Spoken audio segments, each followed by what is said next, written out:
L'Afrique, un continent d'opportunités et sa jeunesse bien plus qu'un trésor. Bonjour à tous et soyez les bienvenus dans ce nouveau numéro de Mediap. Et aujourd'hui, nous sommes en Côte d'Ivoire. C'est pour aller tester BiblioSave, une application qui fait la promotion de la lecture et des langues africaines.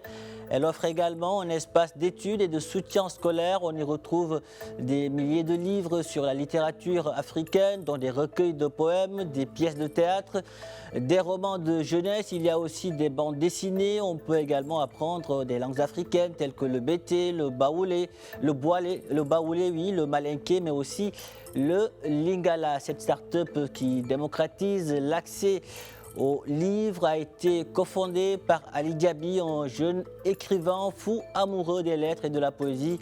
Ali Diaby est en direct d'Abidjan avec nous. Bonjour Ali et merci d'avoir accepté notre invitation. Alors, bonjour, Cheikh, bonjour à tous les téléspectateurs, ravi d'être parmi nous ce matin. Alors Ali, dans Mediap, on s'intéresse beaucoup aux belles histoires qui se cachent derrière la naissance des startups. Dites-nous à quel moment vous vous êtes dit que vous allez lancer cette bibliothèque numérique? Alors, il faut savoir que j'ai commencé déjà en étant auteur avant maintenant de devenir entrepreneur. Donc, j'ai commencé déjà à pouvoir, bien sûr, écrire des livres. Et déjà très jeune, j'avais le malin plaisir, en tout cas vraiment, de pouvoir, bien sûr, apporter ma petite modeste contribution dans l'atmosphère très récente des auteurs ivoiriens et africains. Parce que j'avais été bercé durant mon parcours scolaire par des auteurs tels que Bernard Dadier, Amadou Kourouma, pour n'en citer que ceux-là. Donc, en 2016, je décide vraiment de pouvoir écrire mon premier livre qui est intitulé Destin ambigu, qui a été publié en France. Un an plus tard, je publie un second livre qui est intitulé Voyage jusqu'au bout de Nigeria, qui traite du phénomène du terrorisme. Et 3 ans après, c'est-à-dire en 2019, je décide vraiment de pouvoir, bien sûr, me lancer dans l'entrepreneuriat. Pourquoi? Parce que j'avais identifié un besoin à fort potentiel face, bien sûr, à l'inexistence en fait de bibliothèques dans nos écoles. Et cette bibliothèque, c'est une bibliothèque numérique, donc c'est l'application BiblioSave. Techniquement, comment accéder à cette bibliothèque numérique? D'accord, c'est une très belle question. Pour accéder à la bibliothèque numérique, il y a la première option, voilà, il y a la version en ligne où le client en fait accède à la plateforme www.mybibliosave-ci.com, insère son numéro de téléphone suivi du code de l'indicatif du pays et reçoit un code QR de cachet qui lui permet d'accéder à une documentation optimale de livres des auteurs ivoiriens et africains francophones, mais également aussi à la promotion de nos langues locales, dont le bété, le baoulé, le malinké, l'ingala, le wolof, pour ne citer que cela.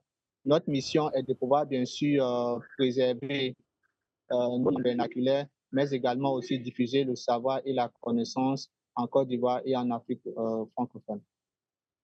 Le savoir a un prix, Ali. Combien faut-il débourser pour bénéficier aujourd'hui des services de BiblioSave?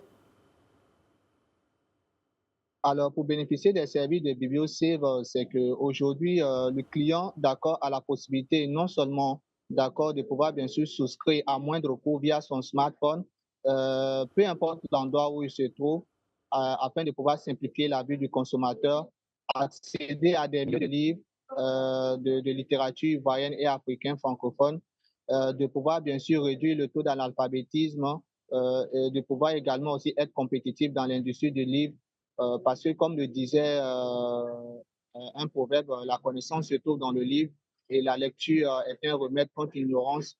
Notre vision est de pouvoir, bien sûr, être une référence dans l'industrie du livre en Côte d'Ivoire et en Afrique francophone. Pourquoi le nom de notre application BiblioSave?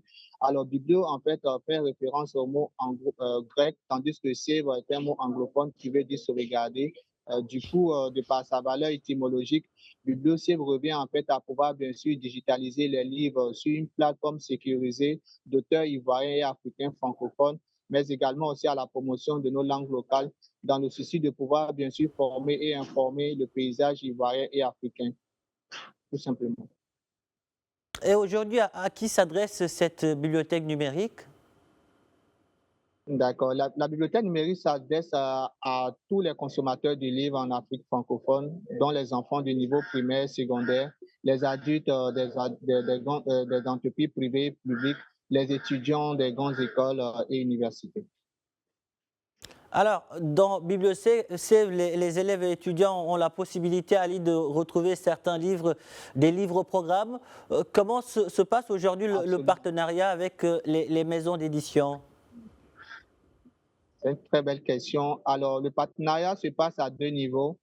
Le premier partenariat, déjà, c'est que nous commençons par la version physique. Nous travaillons en partenariat à ce jour avec près de 7 maisons d'édition que je vais citer.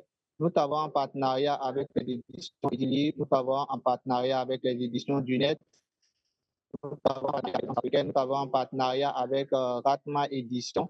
Et au niveau, bien sûr, du reversement, l'éditeur, en fait, nous cède en fait les droits au niveau de la version physique. Et notre mission est de pouvoir, bien sûr, le revendre à tous les consommateurs du livre par nos tunnels de vente. Je rappelle que nos tunnels de vente sont aussi bien sur le plan national qu'international.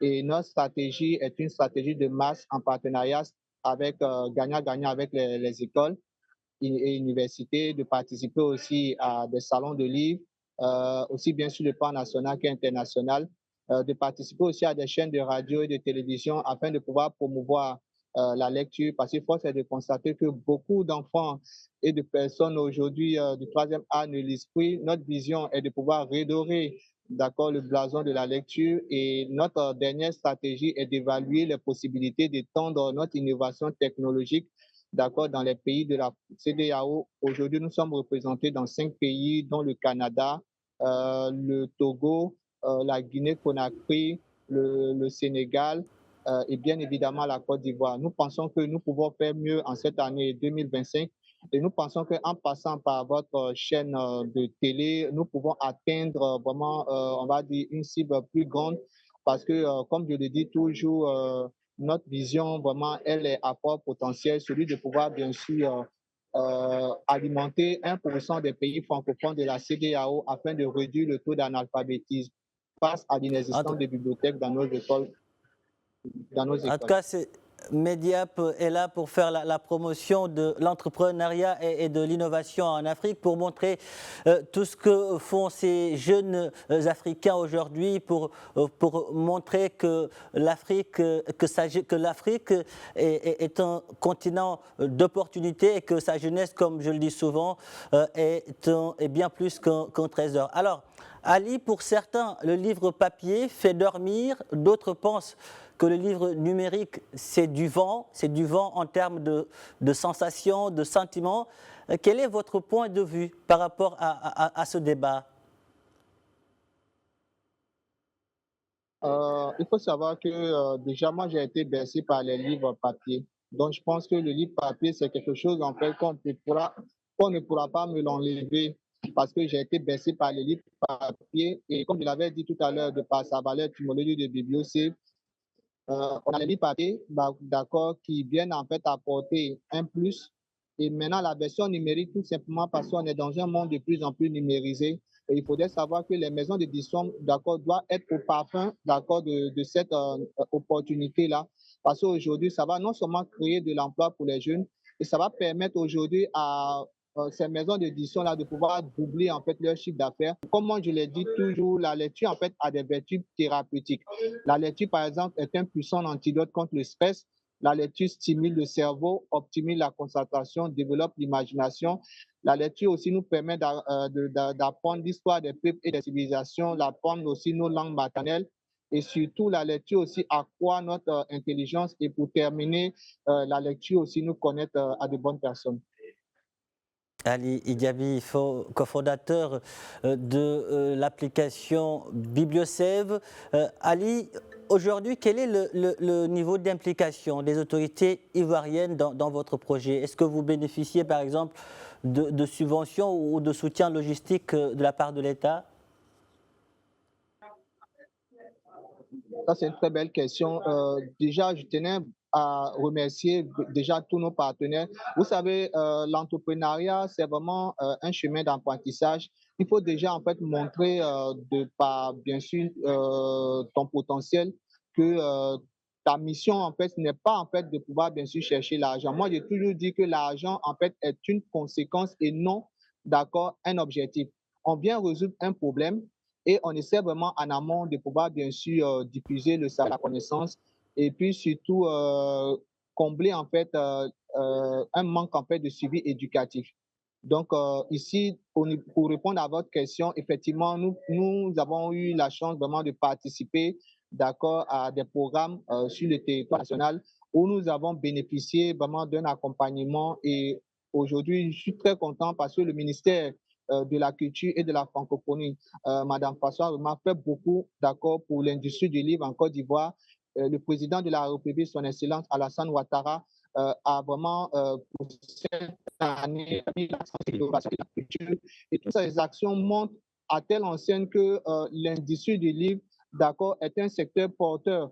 Et en 2025, aujourd'hui, ça va non seulement générer de l'emploi pour les jeunes, et ça va montrer aujourd'hui que d'autres secteurs tels que l'industrie du livre, d'accord, viennent apporter, parce qu'au départ, on pense, en Côte d'Ivoire, lorsqu'on parlait des secteurs porteurs, on parlait de l'agriculture, on parlait de la pêche, mais aujourd'hui, on se rend compte que l'industrie du livre est une industrie porteur. Ali Diaby, merci. Merci pour toutes ces précisions. Merci d'avoir répondu à nos questions. La Côte d'Ivoire est fière de vous, l'Afrique aussi. Merci. Voilà qui referme ce numéro de Mediap. Merci de l'avoir suivi. Un grand merci aux équipes techniques et rédactionnelles ayant contribué à sa réalisation. Où que vous soyez, prenez soin de vous et allez jusqu'au bout de vos rêves. N'abandonnez jamais.